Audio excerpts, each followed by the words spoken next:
Zdravo dečki, zdravo YouTube, zdravo Facebook, zdravo socijalne mreži. Jaz sam Boban Felo, a vi gledate Felografi podcast. Zdravo felograferi, zdravo podcasteri i dobrodošli v prvата епизода от втората сезона на Felografi podcast. Но, за да има повече видеа и повече сезони от Felografi podcast, не забравяйте subscribe, like и откак го изгледате видеото, share, за да има повече гледания, да има повече сабскрайбери, повече лайкови, повече луѓе за да дознаат за овој канал. Останете така, се враќаме после реклами.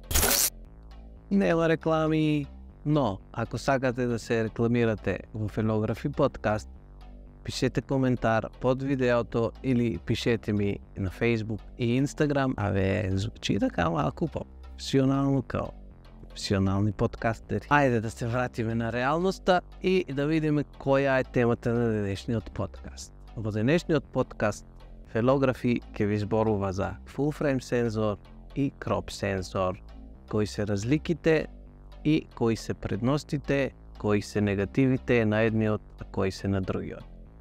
Сигурно ги имате изгледано првите 3 епизоди од Felografi podcast и ви дошла желба да си купите фотоапарат.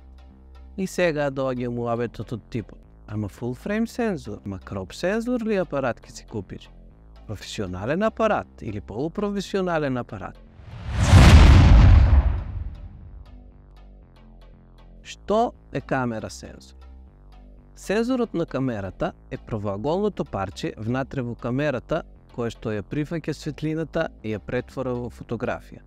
Сензорот се состои од милиони точки чувствителни на светлина кои што го запишуваат тоа што е видено преку вашиот објектив и преку вашиот визир. Така се создава сликата или фотографијата. Од големината на сензорот зависи колку од таа светлина ќе биде искористена за да се добие фотографијата. Бидејќи сензорот собира многу важна информација, ако камерата е со поголем сензор или full frame сензор, тоа ќе значи дека поквалитетна ќе биде фотографијата отколку ако камерата е со crop сензор или со помал сензор. Од големината на сензорот зависи што вие гледате преку вашиот viewfinder или вашиот визир. Crop сензор, кој што и самото име кажува, ја сече фотографијата и преку вашиот визир ќе видите помала сцена или помало поле за фотографирање.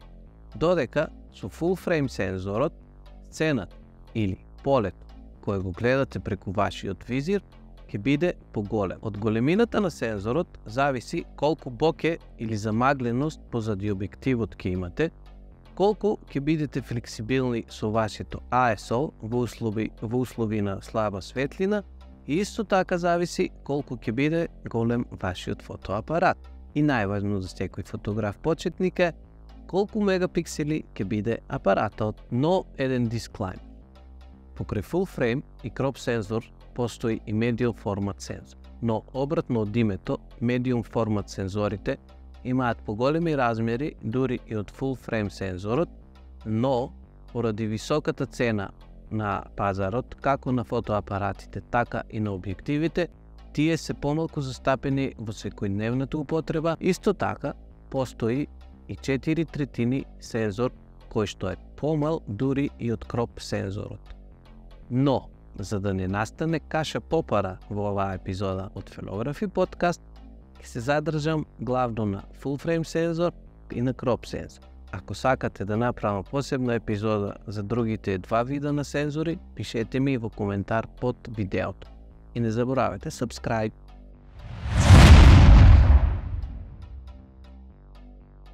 А сега да ги видиме кои се разликите помеѓу full frame и crop сензор.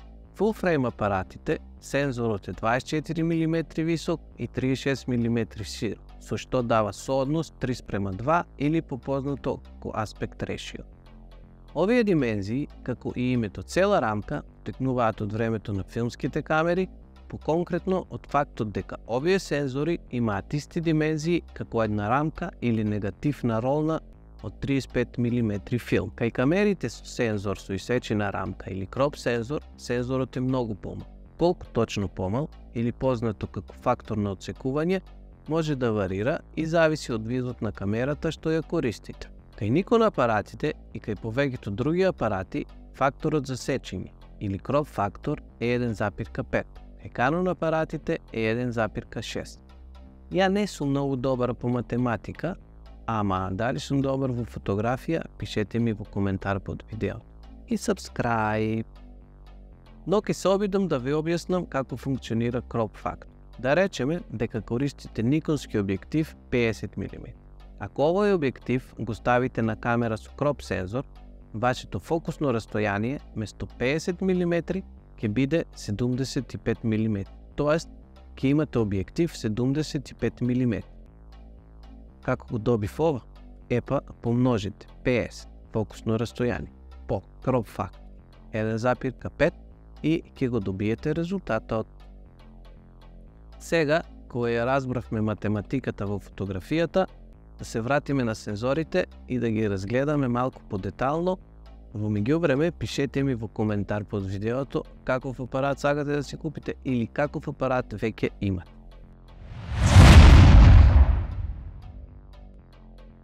Да ги видиме предностите и лошите страни на full frame апарат. Full frame апаратите имаат широк ъгъл. Со full frame буквално повеќе светлина влегува во објективот и вашето поле за сликање е поголемо отколку кај кроп сензор апаратите. Исто така, со full frame апарати имате поголема контрола на креативност.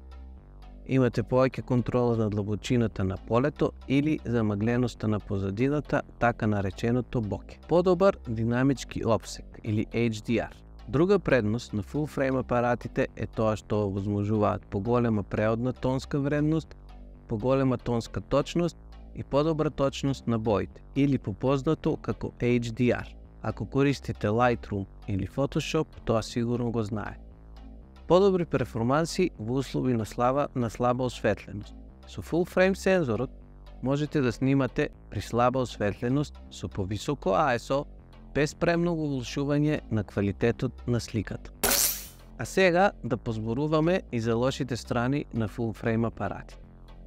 Full frame апаратите се потешки и поголеми од кроп сензор апаратите и зафаќаат повеќе место во вашиот ранец. Поскап. Овие апарати се поскапи и ќе треба да одделите повеќе пари за нив, како и за full frame објективи. Поголеми датотеки.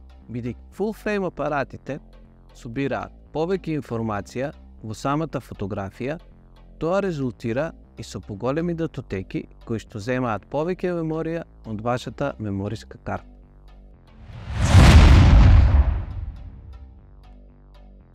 Сега да видиме кои се добрите и лошите страни на кроп сензор. Најпознати кроп сензор апарати кои што ќе ги сретнете се APS-C или Advanced Photo System Classic. Големината на овие сензори варира во зависност од производителот и може да се средне во различни димензии, како на пример 13,8 мм на 20,7 мм или 19 на 28 мм или негде во средина.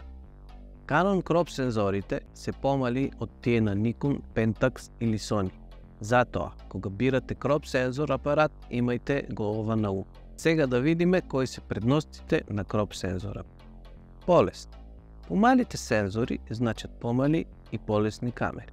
Ако сте надвор со вашиот фотоапарат, а исто така носите објективи, стативи и друга опрема, полесниот фотоапарат може да биде вистински плюс. Зумиран приказ. Грубо кажано, сензорот за сечење едноставно снима централен дел од она што би го снимал сензорот за целосна рамка. Но, со отсекување на надворешните области на сликата, исечените сензори создаваат впечаток на зголемување на сликата, тоест дека сликата е зумирана. Но, тука да напоменам дека, ако имате кроп сензор апарат, не значи дека вашиот објект ќе биде зумиран.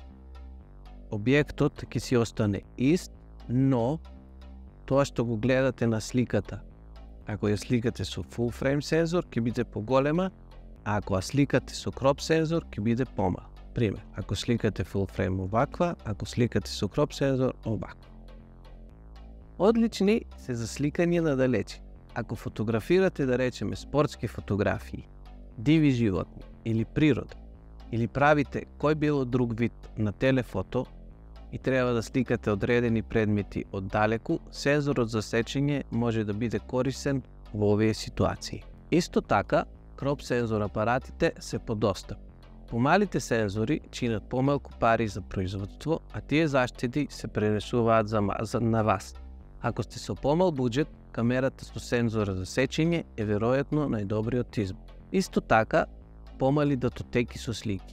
Бидејќи сликаат помалку необработени податоци, кроп сензор апаратите генерираат помали датотеки. Со тоа заштедувате на мемориска картичка, затоа што сликите ќе ви бидат помалку мегабајти и со помалку гигабајти мемориска карта може да сликате повеќе време.